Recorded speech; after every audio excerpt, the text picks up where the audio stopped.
안녕하세요. 뉴스반장입니다.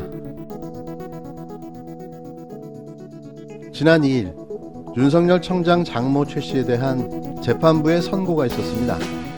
이례적으로 검사의 3년 구형을 재판부에서 그대로 인정하고 징역 3년을 선고했는데요. 정의의 심판이 이렇게 이루어지나 싶어 무척 기쁘고 통쾌했습니다.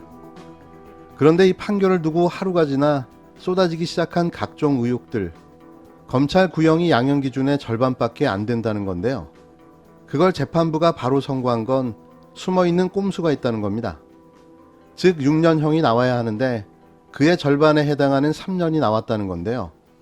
이도 항소심에서 형량이 조정되면 집행유예로 석방될 수 있다는 추론이 가능한 겁니다. 거기에 나랏돈 22억 6천만 원을 부당하게 편취했는데 추징금이 없는 거죠. 보통 이런 사건의 경우 부당 지급된 비용을 환수 조치하는 게 상례인데요. 기가 찬 건 돈을 어디다 다 빼돌렸는지 환수할 돈이 없다는 겁니다. 그런데도 불구하고 이 사건의 손실을 충당할 추징금 지급 명령을 내리지 않은 건데요. 이상한 게 한두 가지가 아닌 거죠. 그러니까 처벌을 받는 것 같지만 실상은 면죄부를 주는 짓을 하고 있다는 의심이 커질 수밖에 없는데요. 그래서 이 사건을 수사하고 구형했던 검사들을 징계해야 한다는 목소리도 나오고 있습니다. 진해원 부장검사는 검찰 양형 기준은 법원 양형 기준의 2배이며 검찰 기준으로 보더라도 20억 원 이상 국고 환수하지 않으면 불가능한 구형이라고 지적하며 구형한 검사들에게 징계 조치를 해야 한다고 주장했는데요. 그런데 이런 사실을 보도하는 언론은 눈을 씻고 찾아봐도 없는 겁니다. 그냥 보여주기식 검찰의 쇼인 거죠. 전직 자신의 두목을 지키기 위한 쇼. 윤석열 보호 프로젝트가 가동 중인 게 아닌지 의심스러워졌습니다.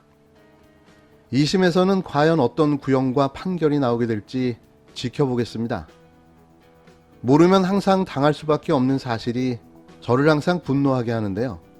이들은 검찰 출신의 벅구라지 그 자체일 뿐입니다.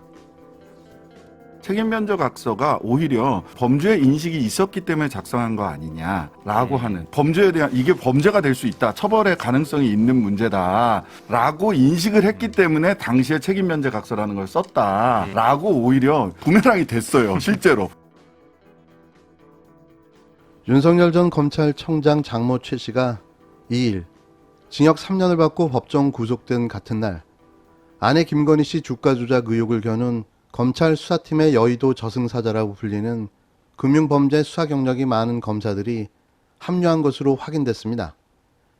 이에 따라 윤 전 청장에 대한 가족검증 수사 강도가 더욱 세질 것이라는 전망이 나오는데요. 이날 서울중앙지검 반부패 강력 2부 조주현 부장검사 산하에 박희태, 한문혁 검사가 부부장 검사로 부임했습니다. 한문혁 부부장 검사는 여의도 저승사자라는 이름이 붙었던 서울 남부지검 증권범죄 합동수사단에 몸담았던 이력이 있는데요.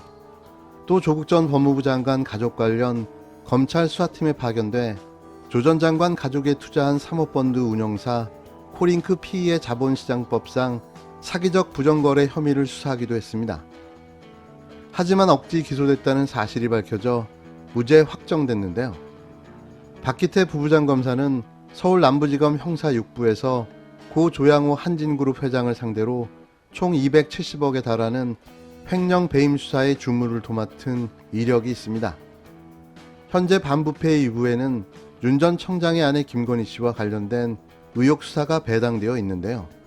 우선 김건희 씨가 대표인 전시기획사 코바나 콘텐츠에 협찬을 한 대기업들이 2019년 6월 윤 전 청장의 검찰청장 후보자 지명 뒤 4곳에서 16곳으로 급증했다는 의혹에 관한 수사입니다.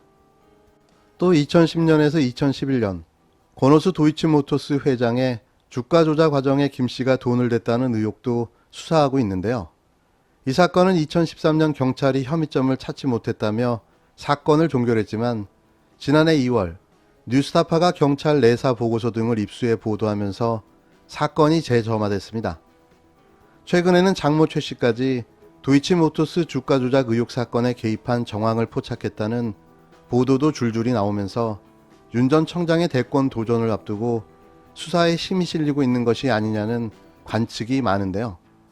다만 최 씨 측은 주가 조작에 관여한 사실이 없을 뿐만 아니라 공소시효도 완성됐다며 검찰이 저급한 정치 공작에 이용되는 게 아닌지 의심된다고 반박했습니다. 그러나 이날 윤 전 청장의 장모 최모 씨에 대해 징역 3년의 법정 구속이 선고되면서 8개월째 제자리 걸음을 면치 못하던 검찰 수사에도 더욱더 힘이 실릴 것이라는 전망이 나오는데요. 윤 전 청장이 대권 도전을 공식 선언한 뒤 처음으로 법원 판단이 내려진 겁니다.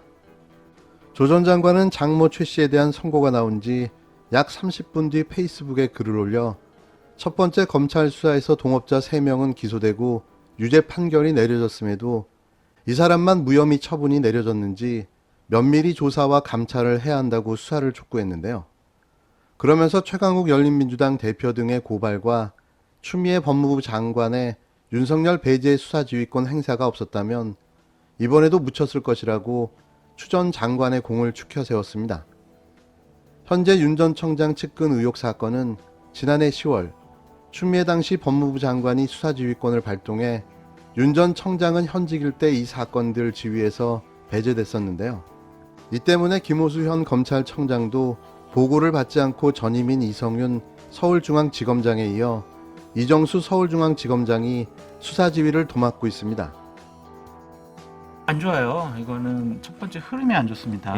본인이 공정과 정의, 법치를 강조하면서 저 정치 시작할게요 라고 국민들한테 보고를 했는데 네. 3일 있다가 장모와 관련된 이런 판단이 나왔어요. 당신 가족들은 공정했어? 정의로웠어? 법치를 잘 지켰어? 이런 의구심을 받을 수밖에 없다라는 생각도 들고 이것을 그 송경식 변호사가 있잖아요. 네. 이분은 윤석열 전 총장의 핵심 측근이란 말이에요. 네. 네거티브 대응팀에 들어가 있는 맞아요. 걸로. 그분이 네거티브 직접 대응팀. 이 장모분의 변호를 맡았다는 것 자체가 잘못했어. 그거. 잘못했어요. 패착이야, 패착. 네. 그러니까 지금 캠프에 있는 분이 지금 장모의 네. 변호를 맡았다는 거는 오해의 소지가 좀 생길 수 있다. 그것도 그렇고요. 지금은 하나의 선을 긋는 그런 말씀하셨잖아요. 누구나 법 앞에서는 뭐 다 공정하게 뭐 판단을 받아야 예외 됩니다. 없다. 네. 예외 없습니다. 그랬는데 되게 깊숙하게 개입해 있는 모습. 이날 장모의 법정 구속에 대해 윤 전 청장은 법 적용에 누구도 예외가 없다는 원칙론을 밝혔는데요. 최 씨의 법률 대리인은 1심 재판부의 판결은 증거 및 법리에 맞지 않는다고 생각한다며 항소심에서 진실을 추가로 규명하여 혐의를 다툴 예정이라고 주장했습니다. 보통 이런 판결이 나오면 어찌됐든 무조건 국민께 사과하고 송구하다고 말해야 맞는 겁니다. 자신의 일가족과 관련된 사건이 아닙니까?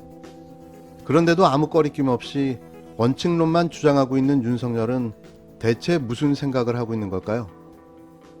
댐이 터졌습니다. 비리와 범죄 의혹들로 가득 찬 댐에 작은 구멍이 생기며 숨겨왔던 진실이 쏟아지기 시작했습니다.